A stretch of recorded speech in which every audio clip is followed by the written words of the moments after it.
The response to my new interview with Steve Vai about learning Robert Fripp's guitar parts has been tremendous, and I'm so grateful to all of you for leaving comments and watching. It's been great. But not everyone understands what's going on. Like, why is Steve Vai learning Robert Fripp's guitar parts? Steve has joined a supergroup called Beat, and they are hitting the road later this year to perform the 1980s music of King Crimson. That includes the albums Discipline, Three of a Perfect Pair, and Beat.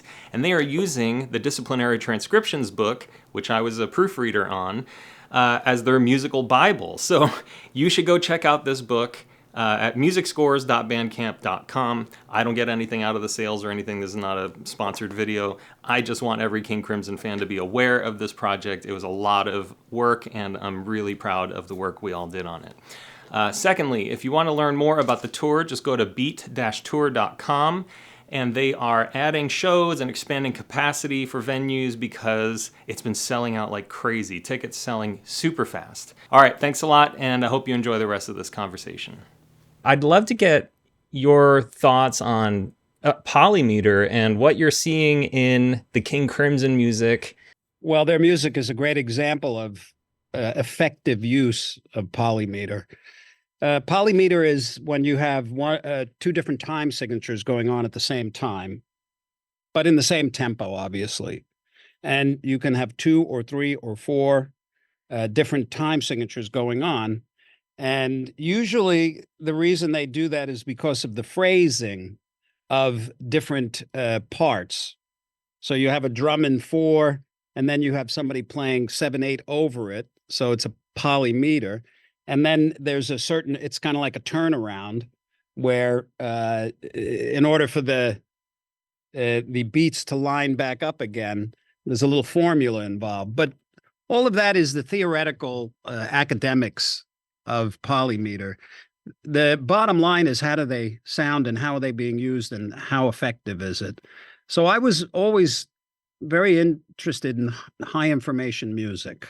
You know, when I was a kid, I first heard West Side Story, and I knew I wanted to be a composer, you know, because I understood that if you understood the language of composition, you can control a whole group of people with your pen, you know.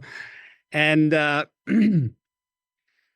but there was periods of my life where I was fascinated with extremely complex music for the sake of entertaining my intellect, you know, because it is a lot of fun. It's I like mathematical equations and stuff like that. So when I started to discover the idea of polymeter, I wanted to use it, and I wanted to own it, and I wanted to feel it instinctually.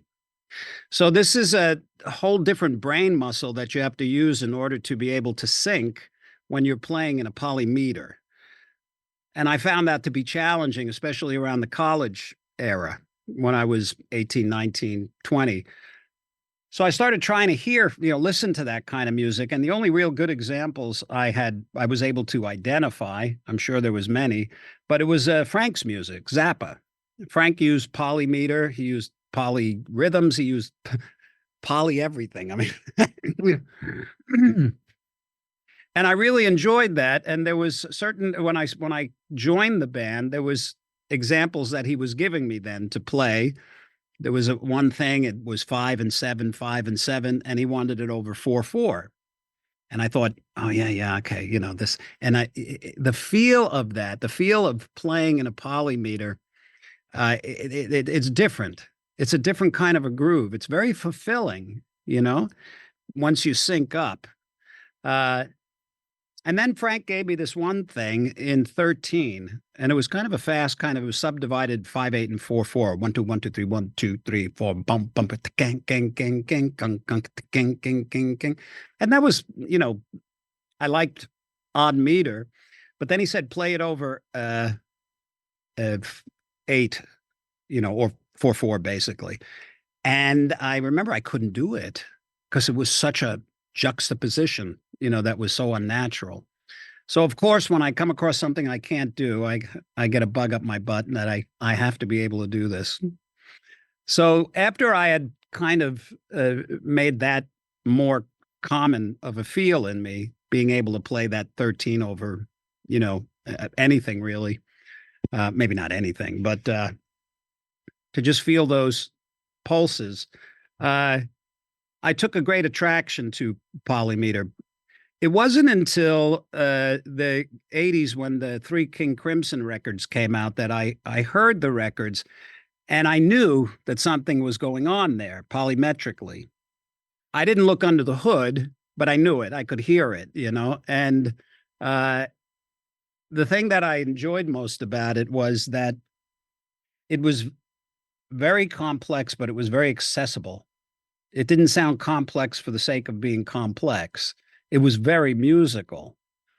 And I was so delighted when I got the transcription book and I started to see how much of this stuff they're actually doing and how effective it is and how brilliant they are, because that's a lot of work, a lot of trial and error, unless you're a composer and you write it out and you give it to somebody.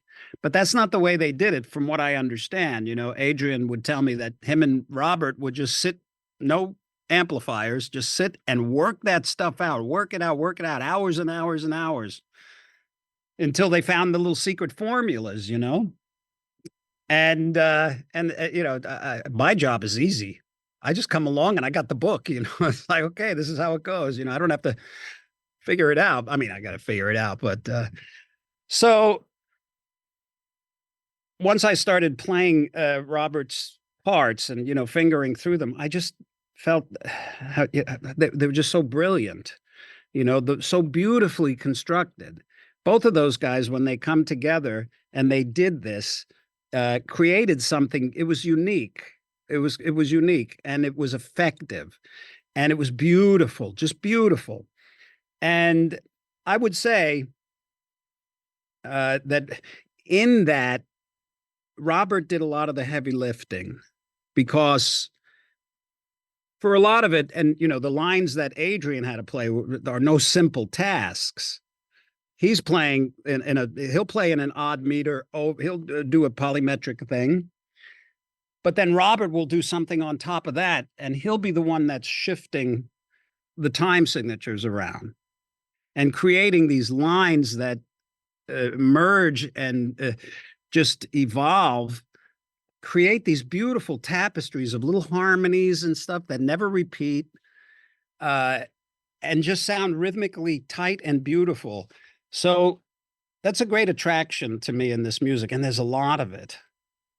If you listen to like Neil and Jack and Me, or Neurotica, or so much of it. Three of a Perfect Pair, frame by frame. A lot of it is just this beautiful polymetric constructions.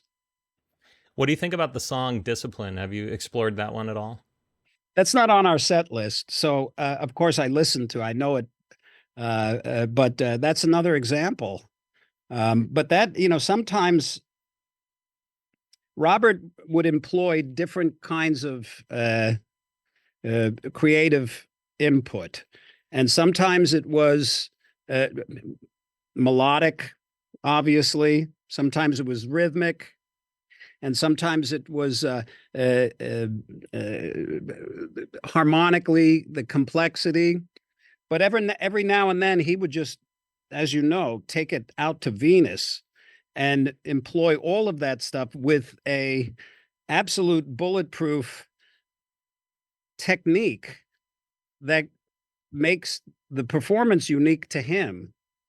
Because since I've started to research this, play this music and all, I've watched videos and I watch people playing it, and nobody plays it like Robert, not even close, So when he brings all that to the table, you get something that I think it's just going to be studied in the future, because it's remarkable stuff. As far as my the things that I like. I really agree with that. I think King Crimson, especially that 80s era, is repertoire music. Like, I think it's something people are going to be playing for a long time because it's so engaging. And I Yeah, love it's what you said about the musicality of the Polymeter, because I found Neil and Jack and Me. I'd never really listened to what was going on. It was just kind of like, oh, this is a cool song, you know? But then when we were working on the transcription book and I was asked to, proofread the parts, just playing along and reading it, it was like, holy cow, what is going on? well, it's not the kind of thing you play along while you're reading. You got to learn Not it. at all. Yeah, so I just didn't expect it. The first time I sat down to proofread that piece, going through Adrian and Robert's parts, I was blown away, not just by the Polymeter, but Adrian is singing on top of this, and Well, it's that's just, another whole freak of nature talent. yeah, go into that. Well, it's interesting because it's a talent I just don't have. I'm terrible at singing and playing at the same time. That's probably why I never started singing, you know. You're not terrible at it. No, singing and playing. You're If I awesome, could man. do that, I'd have a real career. You know. That's a Frank Zappa quote, by the way. There's a funny little story where Arthur Burrow, I believe, Frank was showing him something, and he's like, play this and then sing this, and Arthur says, well, why don't you just play it and sing it? And Frank says, if I could do that, I'd have a real career. That's great. So it's a particular brain muscle that some people have, and being able to play and sing conventional type of music that's part of our culture is one thing. It's not so uncommon, but to be able to play that stuff Adrian is playing, it's just unbelievable, really, because there's so much going on. There's the regular time, there's the repeated lines that are hard enough to play, and they're polymetric. And then there's a rigidity that's necessary to make that stuff work. But then you've got Adrian singing on top of it, and virtually he's able to throw lines away, like speak even, it's like a complete two different personalities. One of them's taking care of all the music, and the other is a guy singing. And that's kind of remarkable to me. And not only that, one of the things that we have to acknowledge here is his contribution to that music in the way of lyrics and melody. It's just beautiful. He was able to balance that complexity with real accessible listening. It's fantastic. It's rare. I totally agree. When you listen through the King Crimson, well, the Robert and Adrian years from 1980 even through 2006 or so, you can tell when it's an Adrian song or a Robert song, and when you listen to Adrian's solo music, he's definitely his own thing, but he knows how to write songs for King Crimson. It's like, this is a King Crimson song, and some of the music that he's written for King Crimson is it covers this huge spectrum of incredibly melodic, beautiful, even pop oriented sounding, to, oh my goodness, what on earth is happening in this song? He's incredible. Yeah, he really is. I mean, and his guitar playing skills came on my radar, obviously, because he was a Zappa musician. And, Frank is, he would find special talents, special abilities in his musicians, and then he would milk them, And Adrian was just fantastic at, again, singing and doing that awkward rhythm stuff.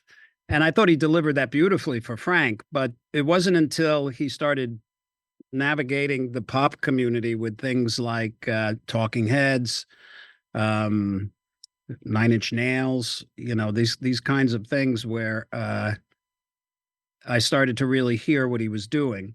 But obviously, it was the Crimson stuff where I thought, okay, this is an Adrian Belew that I didn't see with Frank, aspects of it. And there was things about his guitar playing that I discovered then and now that I didn't know before that. And things like, it's not an easy task to control noise, and make it sound musical. I don't really do that. It almost seems as if every time Adrian goes to do something that's abstract, it works. It sounds in tune. It sounds in time. It sounds creative. Did you ever hear that? Of course, you listen to the song "Dig Me." Oh my goodness, it's What insanity. is that? I mean, how does somebody do that? And so, in a sense, I would use the word underrated, but I think he's so well respected. The word doesn't really fit, but there's a great discovery there. So I'm really looking forward to that with him. Oh, absolutely. So we've spent a lot of time talking about guitar players, Robert and Adrian. But I was actually fortunate enough to be around working for you when you were auditioning Jeremy Colson. And we had a lot of discussions about what you cared about with the drums. And I had watched you sit in the studio manipulating drum sounds and talking about what you wanted and these kinds of things. I know that you're really into the rhythm section. You like bass and drums. I know how critical they are. I'd love to hear your thoughts on like Bill Bruford and his contribution and Tony Levin, and then it would be great to hear more about Danny. Yeah, sure. It took me a while to understand how to produce drums. It started out with transcribing Vinny for Vinny Colaiuta's drum parts.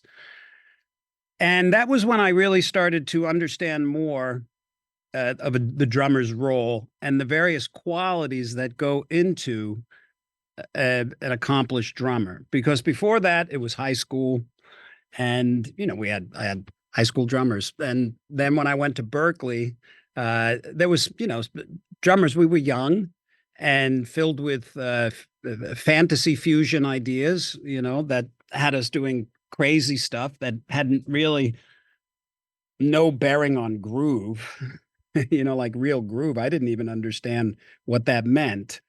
It wasn't until I started working with Frank that I even understood what it meant to really lock to a drummer as a player. Frank sort of mentored me through a lot of that, because I had these skills to play all this complicated music. But when it came time to just lock and groove, I was just so, I don't know, white or something, as they might say, just not connecting, just playing. Right. So it started out for me when Frank gave me a drum machine. He called it Gwendol. It was the Lynn drum machine. And this was very rigid, very quantized. And that's when I started making Flexible. And if you listen to Flexible, the whole thing is, it's very straight. This was where I was like, okay, this is timing and this is what it means to lock. So there was a whole period of my life where that's what I thought good drumming was. Being, not a period, it's a couple of years, but then you start working with other drummers and you work with the professionals that were coming in with Frank. And I started to get the message that drummers are sort of like guitar players in that they have a tone, they have a feel, you hit a snare drum, there's a tone there, and everybody hits them differently. And then when it comes time to a groove, I started to understand every drummer has a different approach to what a groove means. So then through the years, I was able to understand more of what I wanted in a drummer and also how various drummers function. So in the early days, I would just listen to drummers. I was a kid listening to prog and that kind of music. Emerson, Lake and Palmer was, I liked listening to Carl Palmer. I didn't realize then how much he kind of pulled the groove, you Yeah, know? he was all over. Yeah. Yeah, but I like the frenetic nature of it, you know? So, shoot ahead to the King Crimson when I was listening to that. By that time, I had started to understand how a good drummer can create a feel and can control that feel. So some drummers can play very rigidly right in the groove, you know, to a click. So they can bury the click. And what that means is they're playing so tight you don't hear the click, you know. And I worked on that tremendously hard when I was younger. I wanted to be able to bury the clicks. So there was a period where I could play to a click and you just wouldn't hear the click, you know. So, but that's a particular. There's a stiffness in that, you know. So what I noticed was great drummers were able to take that groove and move it around. They could take the groove and sit on it, so it feels like the track is relaxed, but it's moving away. This is can be found intensely in rap music. Like if you ever listen, if you ever like listen to Snoop Dogg rap, like he's a bar and a half behind, but it gives you the feeling that nothing else can give. Right. And then there's those drummers that could take that groove and push it. They can play ahead. Now, these are in the control of a great drummer. They're not in the control of somebody that's still learning or is an amateur. You drag and you can't control it, you got to work on that. You rush, unless you're in the right band for you, it's not going to work, you know? Right. So you asked about Bill. And going back and listening very closely to a lot of the King Crimson music from that period, I would say Bill had what I call the nice, warm, loose edges. That he wasn't very rigid, you know. If you take someone like Mike Keneally, I mean, not Mike, Mike Mangini. Right. Yeah. Yeah, the drummer. I've worked with him. He can be like razor sharp, you know. And Jeremy can do that also. Although Jeremy fits in that warmth kind of not quite quantized Right. groove. And Kind of Bill, like blurred lines or something. They're slightly blurred, you know. yeah, they're slightly blurred, but they're warm. They're not awkward. Right. And I like that about Bill. Bill's groove looseness is wider than Jeremy's, let's say. But you take someone like Vinny. Vinny can do anything. He can be right on it, or he can move it around.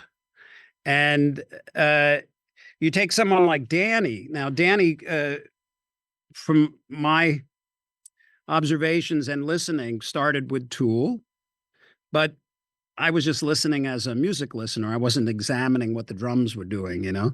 It wasn't until later on when I had drummer friends pointing him out that I said, okay, I'm going to go check out what he's doing, you know. And I realized that he's a unique player in that he has a more holistic overview. He is in the line of Terry Bozzio, where he's a musician. You know what I mean? He has a musical ear. He's almost like a composer. Terry Terry is a master kind of constructor of parts of drum orchestrations. You know, of course he can just sit down and do a groove, and he could do all of those things. Danny strikes me that way because Danny's juice flows into electronics, arranged electronics, what he's doing, the tapestries that he's creating with percussion and repetitive motifs and stuff like that. I started to understand how deep his musicality goes. And it really came clear to me when I was at a Tool concert not too long ago. And I'm kind of paraphrasing the situation, although I don't think I'm too far off. I'm watching Danny and Adam, the guitar player, is doing this riff, and it's in seven, and Danny is accenting seven, the seventh hit. And I'm just watching, this at a show at the Forum or something, and then Danny starts doing some more stuff within that seven. And I said, okay, knows what he's doing here. And then he started playing 3/4 on the octobongs or whatever the little toms he had, while the other stuff was going in seven. And then he started to solo in four with the seven and the 3/4. And that's when I said, okay, this guy's got it going on. Like I say, I might be paraphrasing. If you asked him about it, he'd say, "Well, no, actually, I was doing this and this." I don't know, but that was my take on it. But it definitely solidified that this guy knows what he's doing, and he's a lover of that kind of thing. And I haven't played with him yet, but I just can't believe what a perfect storm this band is. Next thing I want to talk about is the excitement around Beat. I honestly, once you guys like formally announced it, and even when it got leaked beforehand, my feed was entirely filled. Tell me, what's been your response to the excitement? Did you expect this sort of like uproar about this band? And the ticket sales have been so crazy. Like, I'd love to hear your reaction to all of that. Well, I didn't know what to expect. Usually when people put these kinds of bands together, they're and this was something that a management was considering. Well, you have to sell the show, so you have to have a story. So the promoters will say, I think that I'll buy this show and I'll put them in this room. And we got Adrian Belew, and then they look at the ticket sales, and they look at Tony Levin, they look at my ticket sales, and they look at Danny. Well, you can't look at Danny. So, I mean, it just sold 2 nights at Madison Square Garden, with Tool. And he's very well respected. So you put these numbers together and you go, well, I think maybe they'll work in this venue or whatever. But what was so interesting is once this was announced, it was very obvious to me that the music of King Crimson far transcended the cachet of any of us individual members of Beat, because when the tickets went on sale, they virtually sold out in a couple of days, some of them within hours, and that was a beautiful surprise. But it was a surprise, but it wasn't a surprise because that music is iconic. Even me, who was a fan, but I was into different things in the 80s, whole different Right. kind of, but I loved that music.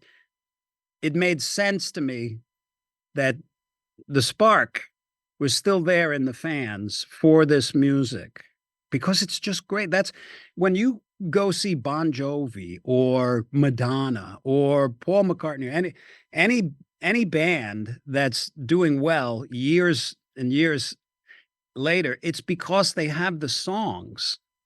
It's the songs that people go to see. Of course, there's the musicians and that kind of thing, but it's the music.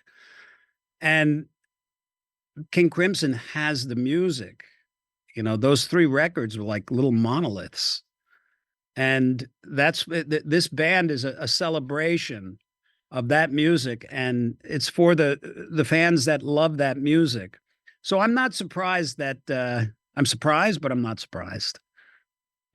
I don't think we've covered much about Tony at all. I'd love to get just some commentary about Tony Levin. You've listened to the music in depth now. You've seen the parts that he's played, notated. What's going on with Tony? What's your response to, really diving into his musicality? And also, quick trivia, his first paying gig was playing in an orchestra with Igor Stravinsky. Isn't that incredible? Wow, really? I'm going to have to pick his brain on that one. Yeah, for sure. His first gig, incredible. It's amazing. Well, it was obvious back in the day when I first was introduced to his playing that he was accomplished. I didn't look again. I didn't look under the hood. And then all through the years, I would see what he was doing. As a matter of fact, there was a period when once he reached out to me to do a tour with him. I couldn't do it because I was in the middle of another tour, but I knew that he was a real player. You know, he was a lover, a music lover, and I knew that what he was doing on the Crimson records was something above and beyond just bass playing.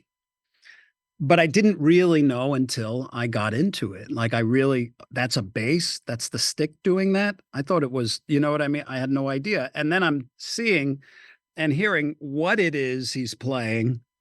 And I mean, he's not just polymetric. I mean, you know, he's polybrain. You know, I mean, he can do Oh yeah. his parts are constructed orchestrations, and every part, every note he hits has a very important function in the song, you know. And I remember listening, and I got about once I was able to lay fingers on all the music and really hear what was going on and read through the book, I wrote Tony a letter because I was pretty stunned at how brilliant he really is, you know, because I didn't know. And I just mentioned, I'm listening to all this stuff and I'm just floored at your contribution here and how perfect it is and how musical it is and how mature and fun and abstract at times and just clever and inspired, you know, really rare. So that was another nice little gift I received from this music. Yeah, I think Robert said something like, Tony is one of the most amazing artists I've ever had the privilege to work with. He's also a great bass player or something like that. You know, like Tony, Yeah. he does so many great things. He's an incredible photographer as well. He takes photos during every show. He's just, Oh, I he, didn't know that. oh, he's got books of photos. I've interviewed him. I have art prints of his. He's unbelievable. I'll send you some stuff. Oh, that's good to know. Yeah. So, Robert thinks the world of Tony. Obviously, they've toured together for 40, 50 years. I don't know. Met playing with Peter Gabriel.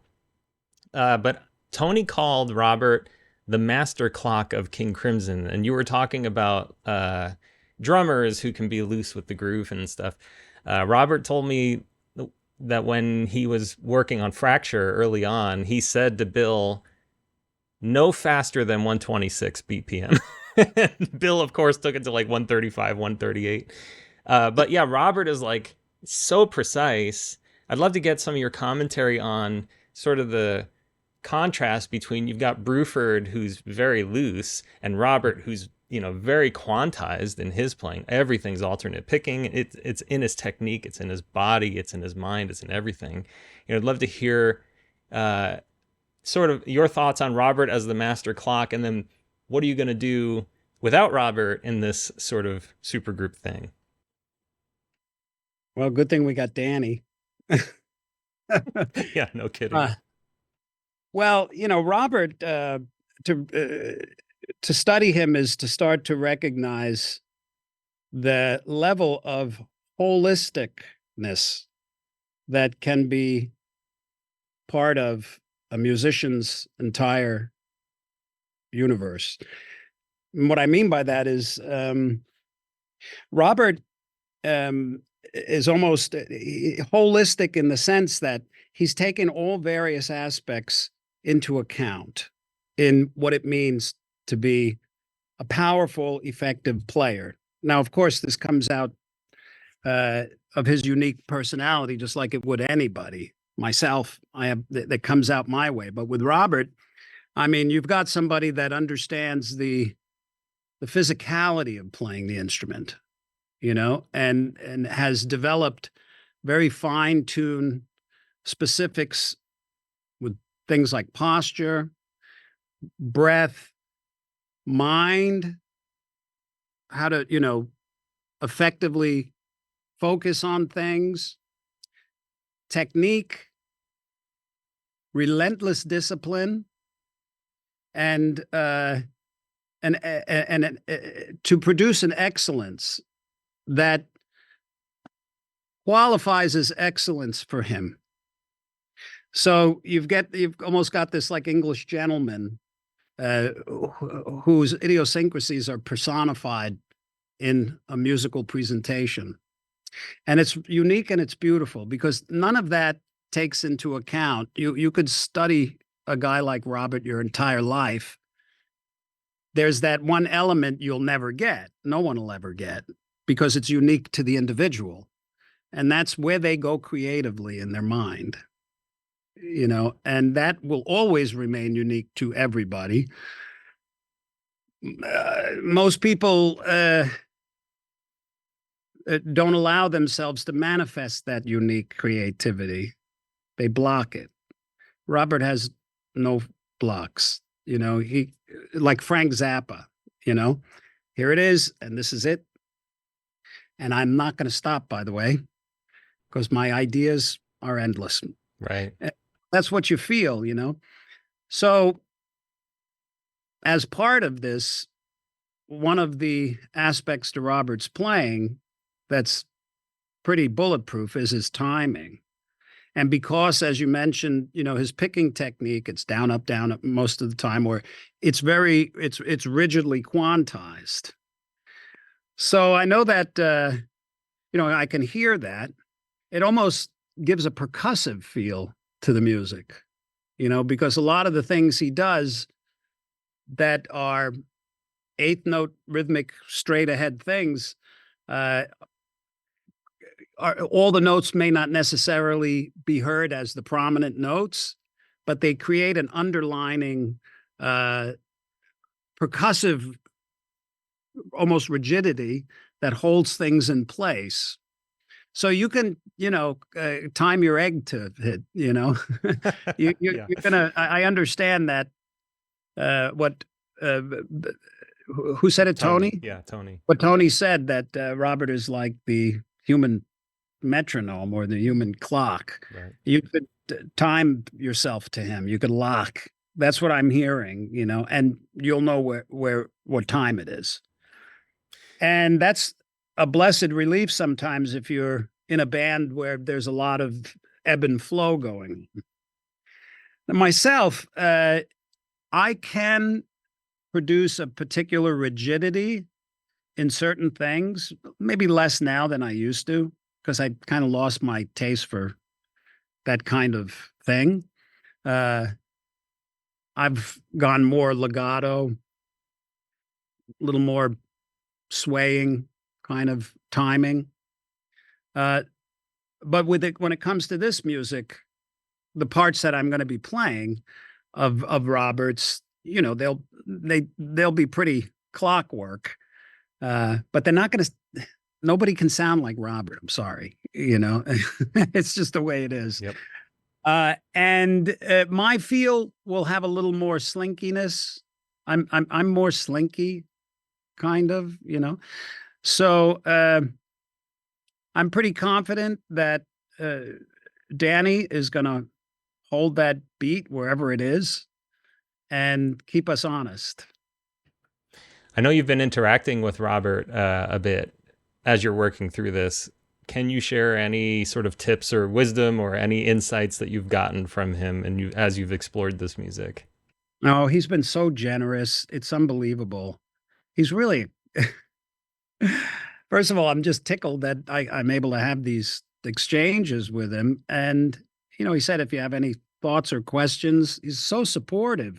So, of course, I'm going to take advantage of that. Of course. And yeah, I mean, you have Father Robert offering that kind of stuff. So I would ask some questions about certain things, and he would just give me great bulletproof background on it. I don't want to go into too much detail, but let me see. Okay, so one of the things he did for me was Robert has this great fast strumming slewing technique.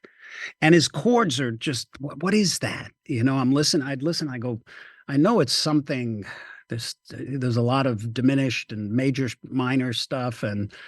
But what is so I questioned him on it. I said, when you do these chord solos, what are you thinking? Because I like that stuff. Like there was one thing in Neurotica where I'm listening to the live version, and over the 5/8, he's just pounding out 3/8, and playing all these great chords. And I'm saying, what is that? Of course, I could figure it out, but I got Robert on the other end of the emails. Why not? Yeah.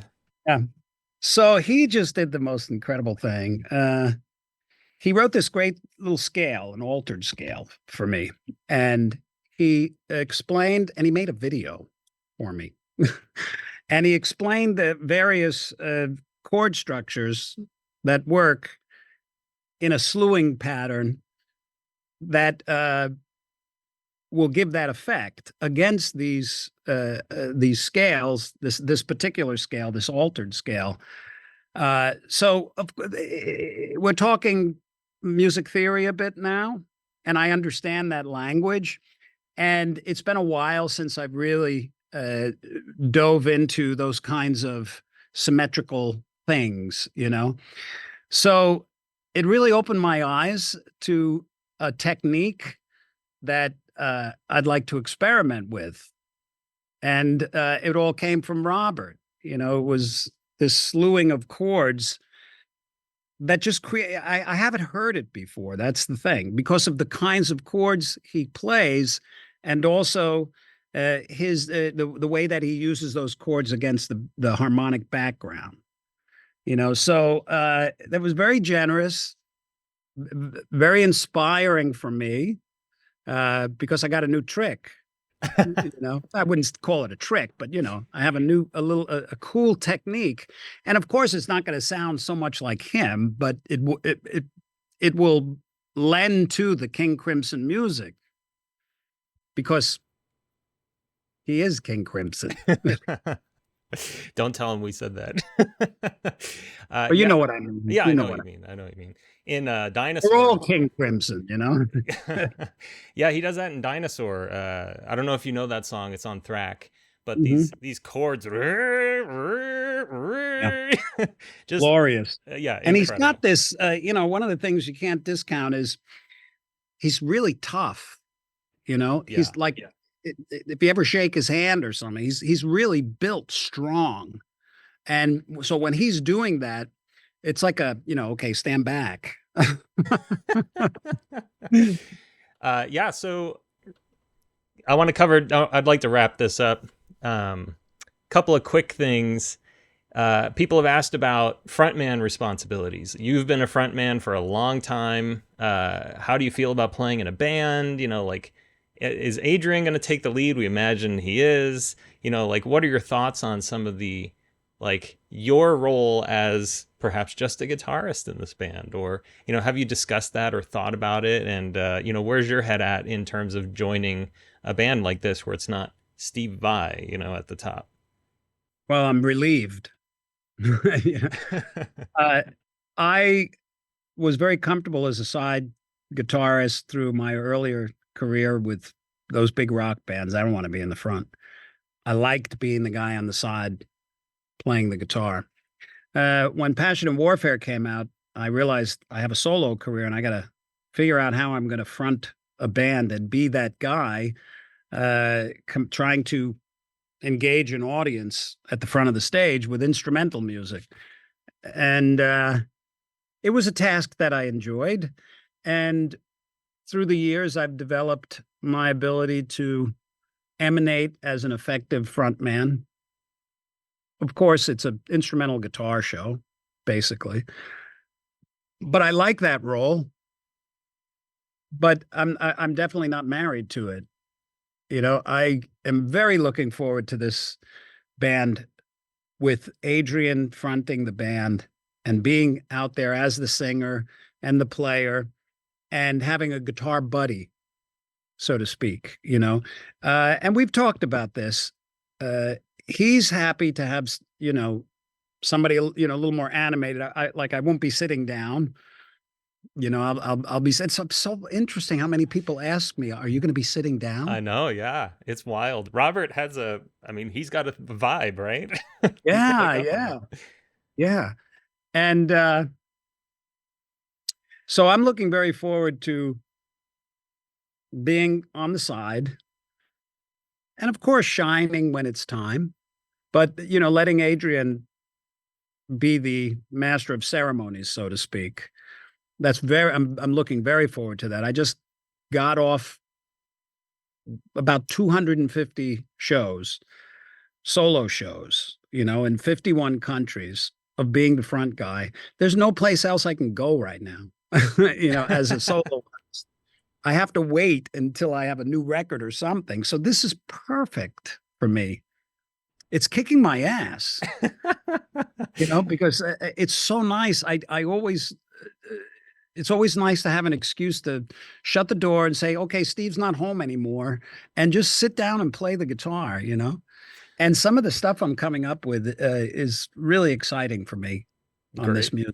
music. Yeah, speaking of exciting, I think the interlocking guitars of King Crimson is such an exciting and incredible. It was new at the time, and really there's not a lot of music where there's two guitar players doing that. Where they're I don't know any. Yeah, I mean there's a lot of I mean, there was bands with multiple guitarists in the front, like a Polyphio or Chan or a bunch of these guitar bands, and they're awesome. They're awesome, but they're not doing that stuff. That band was monolithic for a lot of reasons, not just their use of complexity, but we have to keep in mind that they introduced guitar synthesizers onto the scene. When they came out, those were the first ones, and they made great use of it. They made them sound musical and interesting. People don't realize that was it. At the time, they were the first, and they just did it so effectively. There's one thing to like discover a whammy pedal and go rear, rear, rear, rear for the rest of your life. Right. You know what I mean? But it's another thing to do something really musical with it and not use it as just a funny prop with an interesting sound. And that's what Adrian and Robert did with the guitar synthesizer, with guitar tones, with the complexity in the rhythmic aspects, with the absolute controlled chaos that they could create, the dynamics that they could achieve. I mean, they went from 0 to 100 and knew they were doing it, and all of these things wrapped into music that you'll hear on the radio at the time. Right. So this is no small feat at all. Yeah, totally agree. I don't think there's anything else like it that I know of. I really don't think so. I mean, you've heard a zillion different things. You run a record label for how many years, but I've been exploring music like on the outer edges for 10 years trying to find stuff, Yeah. There's nothing like it. Yeah. How lucky was I? I know, right? It offered this gig, yeah. Yeah, so have you studied at all the intro to Larks 3, which I think is the most ridiculous alternate picking exercise or musical thing ever recorded? When I heard it, when you hear something like that at first, it's a shocker. Yeah. Because it's completely obtuse, beautifully insane on various levels. Like you said, just the harmonic structure of it creates a feel that is unique. I mean, who else does that, Yeah. The ability to perform it the way he performs it, sorry. Case closed. Right. I knew some guys in college that had those kinds of chops. Lauren Lieber was this one guy that could probably do that kind of stuff. But the way Robert created Larks, it's just so beautiful. And when I listen to it, what I'm thinking is, how much of this am I going to play? And what can I do? First, let me see if I could play it. And I read through it, and I realized I could probably do this, but it would take years before certain shoulder surgery and stuff like that, it would have come much easier. But I understand the process to learn it. But I don't have a year. Right. So I'm looking at it like, okay, well, how can I change it up to honor it, but maybe not, maybe it's not the same. So I started to conceive. I came up with this really cool idea. I think it's a great idea. I don't think I'm going to get to it because Adrian, the way they perform it live, they just cut right to they Right. do like, Just yeah, that descending they just do a line, little bit of that. But I had this idea of reconstructing the whole piece and building the chords that are being that Robert is implying, and then creating an absolutely insane hammering intro that honors the harmonic structure, but is Vai. right. It would be as unique as what he's doing, but they're coming together, right? Because it would be his atmospheres. So this is another thing that would take a long time. I don't know if I get to it. Right now, I'm just doing the essentials. Mm-hmm. So when it comes to Larks, I really would love to play the whole thing exactly the way it is, and I may get to that. I don't know, but I won't be able to pick it. So of course you can use your picking fingers here. So that seems to be working. I mean, I don't have a guitar around, but the little piece going into the song. Yes. That's as far as preparing, I got that, and everything else after that might come once all the other music is right, bulletproof. You know what I mean? So it's like how much time do you got? And I mean, people don't think it's not like this isn't the kind of music you just learn. right. You have to really drill it. And you for me at least, and that's what I love about it. I love the challenge because I wouldn't do this on my own because I would do other kinds of challenging drills, so to speak. But this is a whole different thing. So it's pushing me into directions that I just haven't gone, like picking, the dead zone of picking for me is like between 90 and 115, for playing the eighth notes and keeping it really clean and especially with yeah. So this is, I have to get that down. I have to develop that. And I love being in a position where it's like, you have to do this because then I do it. Yeah. There's a fire under you. Yeah. So I don't know how far I'm going to get but I'm figuring out beautiful ways of honoring it all. Awesome. A lot of people have expressed, I don't want to say frustration, just kind of like they're hoping that they get a chance to see this band. Like so many shows sold out so quickly. It's only in North America right now. I was just curious, is there anything about the tour beyond 2024 that you are aware of or that you can share that might offer a glimmer of hope to people? Well, the only thing I could say about that is the future isn't written yet. And we haven't really discussed so much. Obviously, based on how this tour goes, which so far looks really good, we'd like to do more. But there's a lot of logistics, a lot of moving parts. You have everybody has at least a solo career. And then you got Danny, who has Tool, and I have obligations. I'm working with Joe Satriani. We're making a record and, they'll be touring. So, I mean, a good problems to have, but it makes it impossible to really determine anything for 2025 yet. But we're hopeful. Awesome. Thank you so much, Steve. I'm so thrilled to be able to talk to you about this stuff. Me too. I've been studying it so long.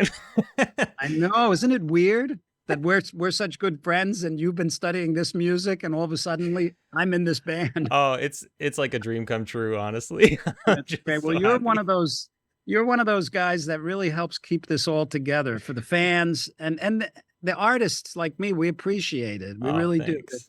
There's nothing nicer than to feel that your contribution is appreciated, right? And you do that for all these bands and the fans. I appreciate that. Awesome. Anything you want to share before we go? I'm good. I'm just got home off tour with Joe, and I'm hunkering down for the summer and getting ready for this tour. And again, I just tell the Crimson fans, because I know that these fans are very dedicated, very loyal, and very protective, and that I'm right there with you, and I'm just going to be doing my best to celebrate this band and its music with dignity and honor.